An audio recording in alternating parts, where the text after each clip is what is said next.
Hello friends, आज की इस वीडियो में आज मैं कक्षा 10वीं वाले विद्यार्थियों को ये जो परीक्षा बोर्ड है, परीक्षा सार है, उसके बारे में थोड़ा सा बताने वाला हूँ। देखो, कौन सा बेहतर है ये मैं आपको नहीं बता सकता, क्योंकि मेरे हिसाब से दोनों बराबर है। परीक्षा बोर्ड, परीक्षा सार दोनों बराबर है। लेकिन मेरे साइड ना परीक्षा सार नहीं मिलता है, मेरे साइड परीक्षा बोर्ड मिलता है। और परीक्षा बोर्ड से ही मैं हर साल आप लोगों को प्रश्न बताते आ रहा हूँ। इससे पहले जितने भी विद्यार्थी थे जो कक्षा अभी 11वीं में चले गए हैं, उनको भी मैंने परीक्षा बोर्ड से ही प्रश्न बताए हैं। परीक्षा सार मेरे साइड नहीं मिलता, इसलिए मैं परीक्षा सार से प्रश्न नहीं बताता हूँ। ठीक है, और मैं परीक्षा सार का उपयोग भी ज्यादा नहीं करता हूँ। मैं हमेशा से ही परीक्षा बोध का ही उपयोग करते आ रहा हूँ।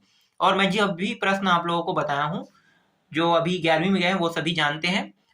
80% जो टॉपिक है, मैं 80% की गारंटी में ले सकता हूँ। उसके बाद जो ज्यादा कहना, जैसे 90-95 आपको लाना है, तो आपको थोड़ा सा और अधिक मेहनत करना पड़ेगा। तो मैं परीक्षा बोध के माध्यम से आप लोगों को जितने भी महत्वपूर्ण प्रश्न हैं, उन सभी प्रश्नों के बारे में बताऊंगा कि आपको तैयारी कैसे करना है, किस तरीके से इन परीक्षा बोधों को पढ़ना है। ठीक है, परीक्षा बोध में सभी सब्जेक्ट के मैं परीक्षा बोध लेकर आ गया हूँ। देख सकते हो, जैसे कि अभी मैंने सामाजिक विज्ञान दिखाया, अब मैं हिंदी दिखा रहा हूँ। फिर ये इंग्लिश का है, और ये सभी के सभी देखो यहाँ पे 2025 भी लिखा हुआ है ना। तो ये सब के सब इसी साल के हैं। और ये जो परीक्षा बोध है, गणित का है, ये विज्ञान का है, और अंतिम, अरे यार यहाँ पे 2 बार आ गया क्या हिंदी? मैं भी ध्यान नहीं दे पाया, 2 बार आ गया है। ठीक है ना, इसको लौटाना पड़ेगा। कौन सा सब्जेक्ट छूट गया है? संस्कृत। ठीक है, संस्कृत का परीक्षा बोध छूट गया है, तो संस्कृत के परीक्षा बोध को ठीक है लौटा दूंगा। जिसके जिसके पास से मैं लिया था उसको वापस कर दूंगा, और संस्कृत का ले लूंगा उससे।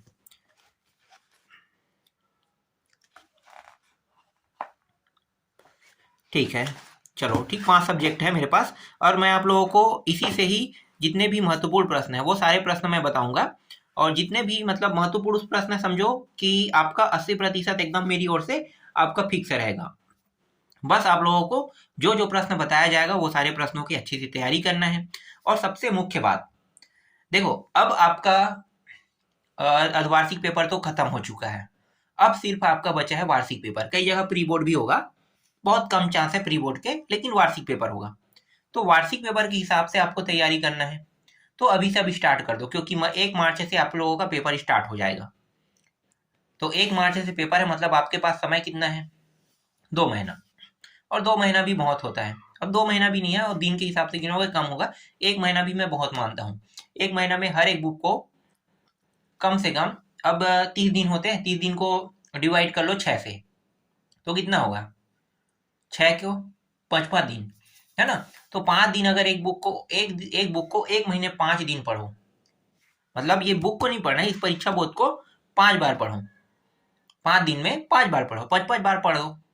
तो 5 5 बार पढ़ने में क्या फायदा हुआ भाई? बहुत फायदा हुआ। आप 2 बार पढ़ोगे, 2 दिन में 2 बार पढ़ लोगे, और 2 दिन में 2 बार पढ़ने के बाद 3 बार जो है रटने का काम करोगे। 2 बार रटोगे, 1 बार फिर उसको रिवीजन करोगे। तो इससे क्या होगा?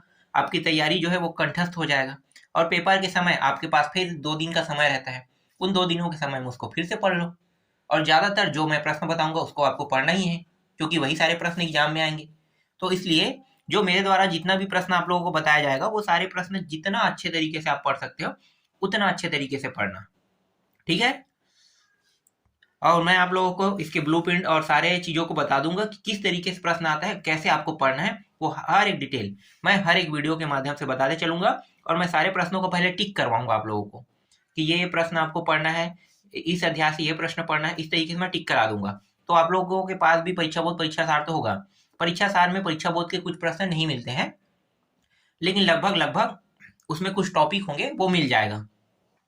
तो मैं आपको बता दूंगा कि इन इन टॉपिकों को पढ़ के जाना है, यहाँ से प्रश्न आते हैं, और ये काफी महत्वपूर्ण और मोस्टली प्रश्न है। तो उन सारे प्रश्नों को बस आपको क्या करना, पढ़ना है, और अपने एग्जाम में जाना है। और आसानी से आप 80% ला सकते हैं। अगर उससे ज्यादा लाना है तो थोड़ा और मेहनत करना।